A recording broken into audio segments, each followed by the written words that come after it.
Can you still hear the screech and whir of dial-up as you waited patiently, sometimes impatiently, for that first glimpse of the World Wide Web? The 1990s Internet was a world apart from today's always-on, lightning-fast connections. Back then, logging on was a ritual in itself, marked by blinking modems and that unmistakable handshake sound, with every connection feeling like opening a secret doorway. Websites loaded line by line, images creeping onto the screen as if painted by an unseen hand, while clunky web browsers introduced us to a digital frontier that felt both endless and intimate. Chat rooms buzzed with newfound friendships, and emails arrived with a simple but thrilling "You've got mail." The simplicity of text-based homepages, the hunt for the perfect screen name, and the thrill of surfing the web, it all felt like uncharted territory, full of excitement and imagination. Do you remember the first time you typed a website address, or the patience it took just to download a single photo? Let's take a step back and relive the quirky, hopeful beginnings of life online, when every click promised something entirely new. In the early 1990s, the Internet wasn't just something new. For many, it was something unimaginable, until, suddenly, it was everywhere, seeping into daily life like a slow but persistent dawn. To truly understand the wonder of those days, we have to step back and consider how the world looked before this unfolding digital revolution. Before the 90s, communication was anchored to the ringing of the home phone or the shuffling of paper mail, and the only networks most people talked about were on TV. The idea that you could send a message instantly across vast distances or browse a digital library from your living room wasn't just futuristic, it was science fiction. But that all began to change in the late 1980s and took off rapidly at the start of the new decade. Much of the groundwork for the Internet was laid by government researchers and academic pioneers in the decades prior, with ARPANET, an early packet-switching network funded by the US Department of Defense, serving as a sort of proto-Internet. By the early 90s, though, these far-flung systems began connecting on a more global scale, creating the backbone of what would soon become the World Wide Web. For most Americans, the first real taste of this new universe came courtesy of commercial online services. Remember CompuServe, Prodigy, or AOL?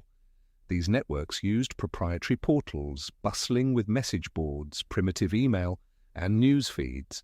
Subscription CDs arrived by post or were tucked inside magazines, promising a few free hours in a world you'd never seen. Maybe you or someone you knew waited eagerly for one of those discs, slipping it into a beige, humming computer and following page after page of instructions. The anticipation was part of the experience. Did you know that in 1990, less than 0.1% of the world's population actually used the Internet? That's fewer than 3 million people worldwide. Compare that to the billions connected today, and you can see just how exclusive and unexplored it really was back then. And yet, in basements, bedrooms, and early computer rooms, adventurous souls were working their way through cryptic prompts on MS-DOS, using tools like Gopher and Telnet to poke around the early digital wilderness. It wasn't long before Tim Berners-Lee, a British computer scientist, cooked up the idea of a unified information space, coining the World Wide Web in 1989 and launching the first web browser, World Wide Web, later renamed Nexus, in 1990. Yet outside a handful of universities and research centers, few had any idea what was brewing. For those who dared to fire up an early browser, web pages were a stark landscape of monochrome text and blue. Hyperlinks with images still a luxury. But if you're picturing mass adoption, think again. Netscape Navigator, perhaps the most famous early browser, didn't arrive until late 1994. Until then, most Americans experienced the Internet through the tightly controlled walled gardens of AOL and its competitors. Connecting meant dialing a number, sometimes over and over until the line wasn't busy, and then watching as the modem struggled to handshake at 14.4 or, if you were lucky, 28.8 kilobits per second. Each minute of use was precious, especially when you knew your parents might need the phone. Do you remember that anxious thrill, hoping no one picked up the receiver in another room and dropped the whole connection? Families negotiated screen time in ways that now seem almost quaint, dividing precious minutes among a household full of curious souls. But those limitations created a rare sense of occasion. Going online was an event, part technical hurdle, part social adventure. Some surprising facts from those early years might make you smile. Did you know that in 1993 there were only about 130 websites in existence? By 1996, that number had exploded to over 100,000, but before that, the web was a quiet place, fewer destinations than a small-town phone book. Search engines were barely functional, and the first clickable banner ad didn't appear until 1994. Even the idea of surfing the web was, in the beginning, marked.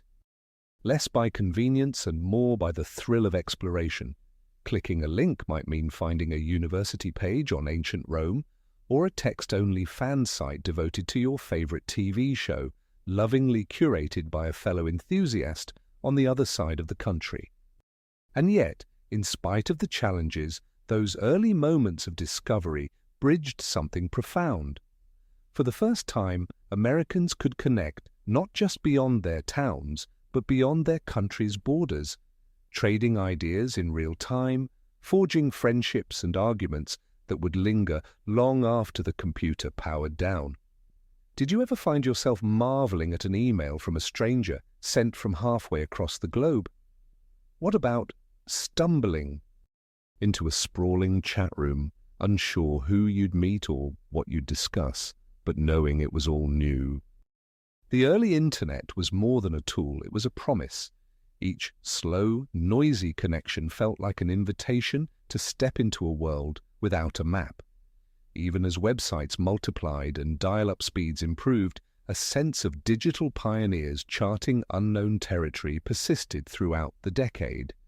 Every user was, in some small way, an explorer and a builder, helping to lay the first bricks of a network that would soon connect billions. But that's not all the 90s internet had in store. As the basic network took shape, new technologies, platforms, and possibilities began to emerge. Faster connections, graphical websites, and the first hints of the media-rich future to come. Curious how home computers and early modems transformed those tentative first steps. Stay tuned, because the next part of our journey explores the wild advance of technology and how it changed everything about the online experience. As we step back from our journey through the digital landscape of the 1990s, it's remarkable how much the internet fundamentally transformed not just our technology, but our very way of life. In revisiting those early days, we remembered how the slow, musical greeting of a dial-up modem was the price of admission to a whole new world, a world where every click was an act of discovery. The simplicity of text-heavy web pages, the thrill of chat room, banter, and the satisfying "you've got mail" chime became part of our daily soundtrack.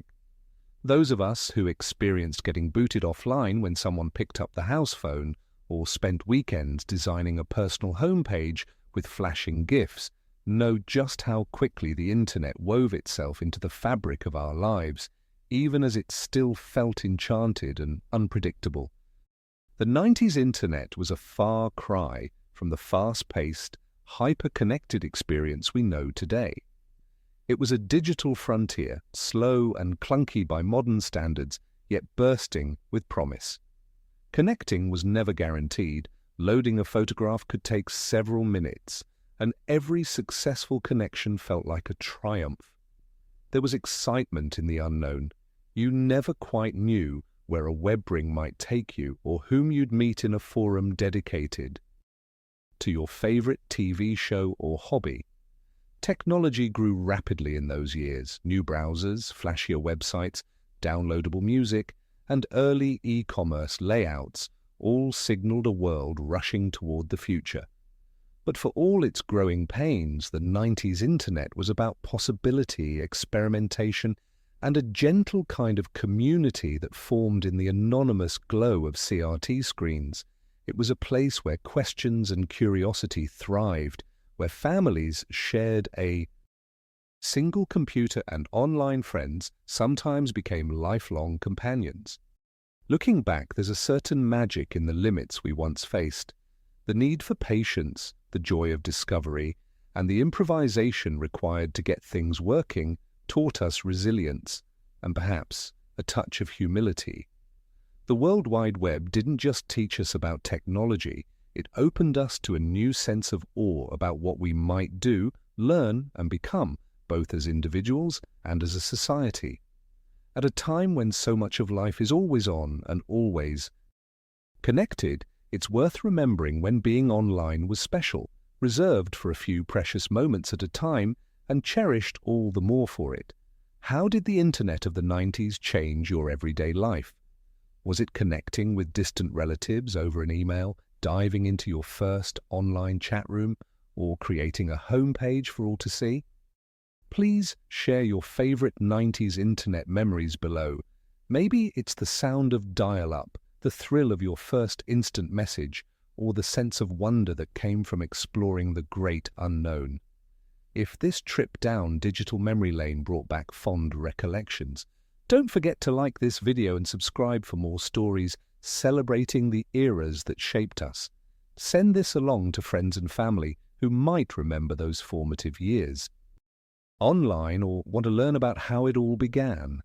After all, the early internet taught us something important. Every great connection starts with a spark of curiosity, a click, a beep, a long-awaited loading bar. And sometimes the slowest journeys create the longest-lasting memories.